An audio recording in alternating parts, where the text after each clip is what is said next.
Bienvenue sur notre chaîne Innovation Managériale, la première chaîne qui vous parle du management de demain. Dans ce quatrième épisode, nous allons essayer de comprendre les raisons pour lesquelles de nombreux salariés déclarent ne pas être suffisamment responsabilisés au sein de leur entreprise et proposer des pistes pour que cela le devienne.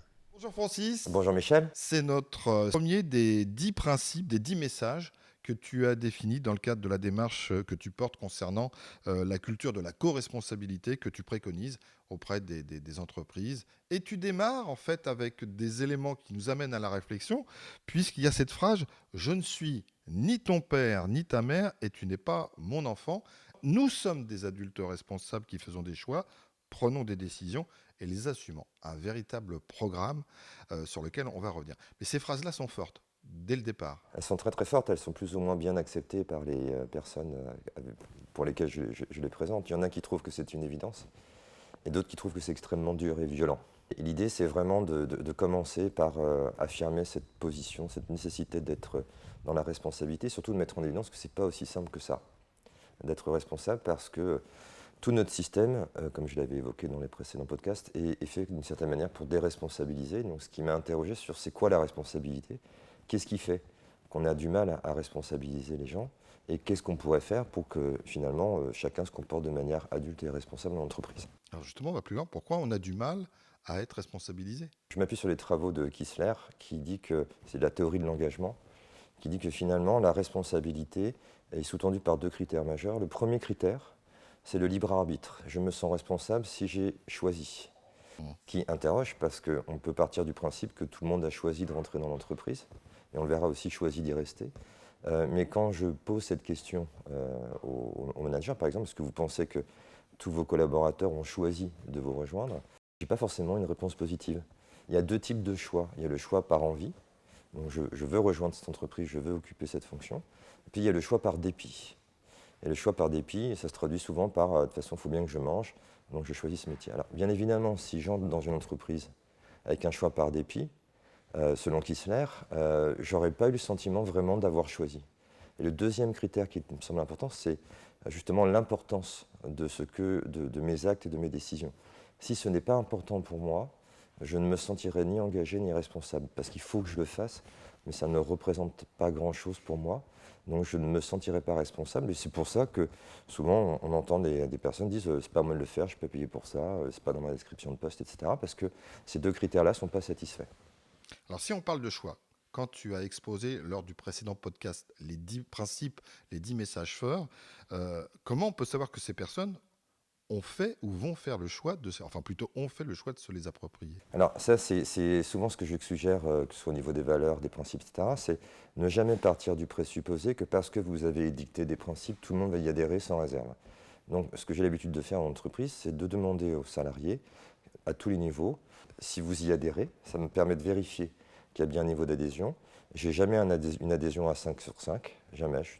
Ça va de 3,8, où là on peut se poser des questions sur... On va peut-être attendre et voir ce qui se passe plutôt de continuer à dérouler le fil. Parce que aussi les personnes auraient l'impression qu'elles se perdraient si elles disaient oui à tout à 100%. On a toujours un peu cette réticence, même parfois quand on est complètement d'accord, à pas noter 5. Et puis il y a des principes sur lesquels les salariés adhèrent plus facilement. Par exemple, l'épanouissement, c'est plus facile que la responsabilité, par exemple. Le deuxième, c'est la croyance. Est-ce que vous croyez possible dans votre entreprise de vous approprier le principe ? Donc on peut y adhérer, mais on peut ne pas y croire au regard de ce qui a été vécu dans l'entreprise. Et donc ça, c'est très intéressant. Et en général, j'ai plutôt 90% d'adhésion. Et puis là, je commence souvent à tomber à 60-70 au niveau de la croyance, parce qu'il s'est passé des trucs avant. Donc moi, je veux bien travailler sur la confiance, mais Michel, en 1984, il m'a fait une crasse, donc je ne peux pas lui faire confiance, par exemple. On se souvient encore. Et le troisième, c'est la facilité d'appropriation. Parce que je peux y adhérer, je peux y croire, mais ça peut être compliqué pour moi parce que ça fait des décennies que je suis habitué à être infantilisé et du coup, je trouve compliqué de passer en mode adulte.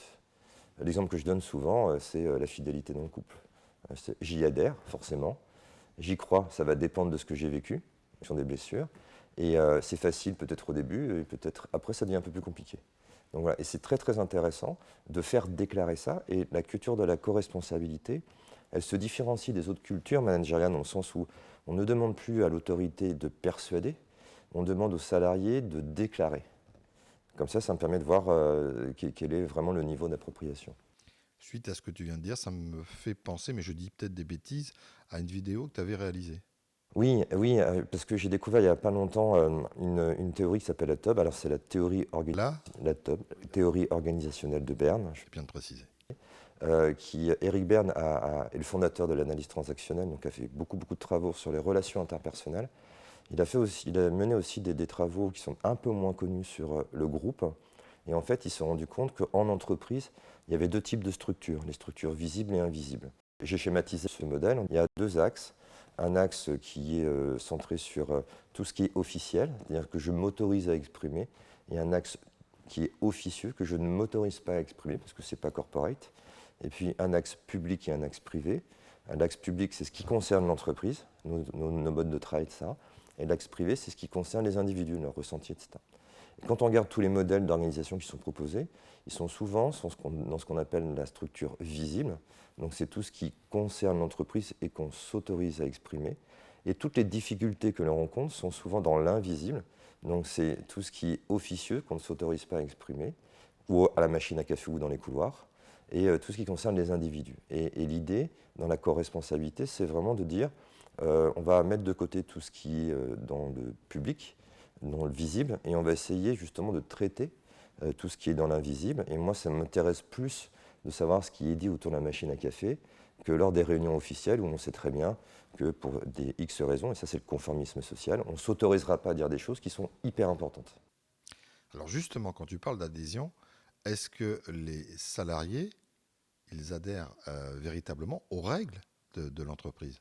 Si je me réfère aux travaux de Kahneman, qui est un psychologue social, il dit, voilà, déjà les êtres humains, les individus, ont tout intérêt à appartenir à un groupe.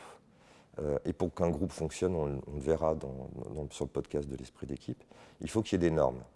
Et ce qui est intéressant, c'est d'identifier s'il y a une réelle adhésion ou si c'est plutôt une adhésion de surface.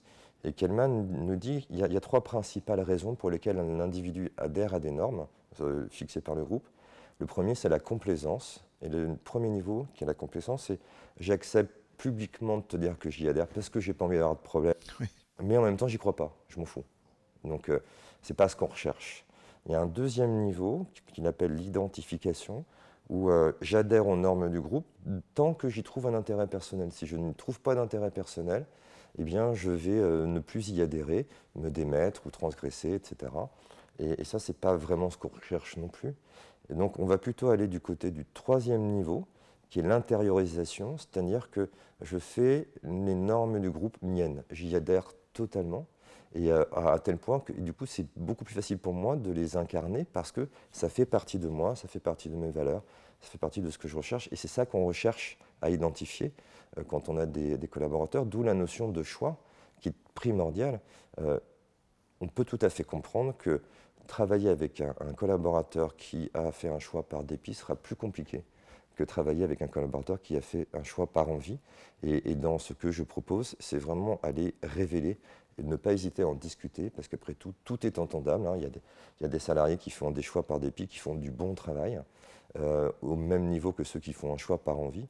En revanche, si on regarde le circuit de la récompense, on se rend compte que quand il y a une difficulté, et je prends la Covid par exemple, hein, ça met de la pression, etc., on a eu plus de facilité à rebondir, on le verra sur l'épisode de la résilience, quand les salariés avaient fait un choix par envie, parce qu'ils ont continué à trouver des solutions, alors que ceux qui avaient fait un choix par dépit ont attendu de la part de l'entreprise qu'elle leur dise ce qu'il fallait faire. Alors justement, allons-y. Qui est le plus responsable au sein d'une entreprise ? Eh bien, il y a un sondage qui m'a fait réagir il n'y a pas longtemps, où la question qui était posée, c'est qui est responsable du bonheur des salariés ? Petit A, l'entreprise, petit B, le salarié, petit C, les deux. Et je m'amuse à faire ça quand j'interviens. Le sondage, qui date de 2021, donc il est extrêmement récent, met en évidence que 82% des salariés, donc managers, collaborateurs confondus, considèrent que c'est à l'entreprise de créer les conditions du bonheur des salariés. Et quand j'interviens vraiment en réel, notamment mon public, c'est plutôt des dirigeants, des managers, ils sont tous d'accord pour dire que c'est de la co-responsabilité. Donc moi, je pense que tous les acteurs doivent être responsables dans un cadre qui est prédéfini. Alors, la grande question, comment fait-on? C'est quoi la pratique? Alors, moi, il y a 3 pratiques que j'aime bien. La première pratique, c'est proposée par la Française des Jeux, qui ont créé une plateforme pour permettre aux salariés qui le souhaitent de déclarer à tout moment leur niveau de satisfaction et d'insatisfaction sur les critères de leur choix. C'est-à-dire qu'on est vraiment sur la déclaration publique volontaire, donc on retrouve la notion de choix. Et du coup, ça permet à la Française des Jeux d'identifier ce qui éventuellement pourrait être amélioré. Ça permet aussi, c'est un peu plus rare parce qu'on le verra, c'est pas notre culture que de dire j'aime bien ce que tu fais. C'est plus facile de dire j'aime pas ce que tu fais ou t'es méchant avec moi que de dire t'es gentil. Donc ça, il faut les aider un petit peu.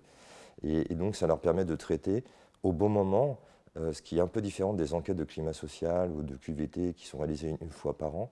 Ce qui est très important dans l'entreprise, c'est d'avoir l'information en temps réel. Ça, c'est la première pratique que je trouve intéressante.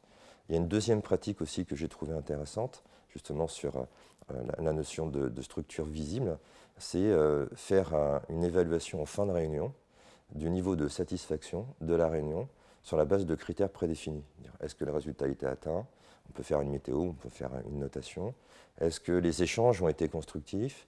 Et là, on voit bien la difficulté, et là, c'est l'influence sociale, on voit bien la difficulté pour des personnes de pouvoir s'exprimer officiellement. Souvent, j'utilise l'expérience de H, qui est un psychosociologue, qui a mis en évidence que face à un groupe, si on n'est pas d'accord avec le groupe, on ne va pas exprimer son désaccord parce qu'on a peur de se faire rejeter du groupe. Les travaux de H étaient simples. Hein. Il avait 7 complices, dont un sujet. Et en fait, il avait une forme. Il demandait à chaque personne de dire à quelle forme cette forme correspondait sur la base de 3 propositions. Les complices étaient tous d'accord pour donner une mauvaise réponse. Et en fait, le sujet était mis en dernière position en termes d'expression.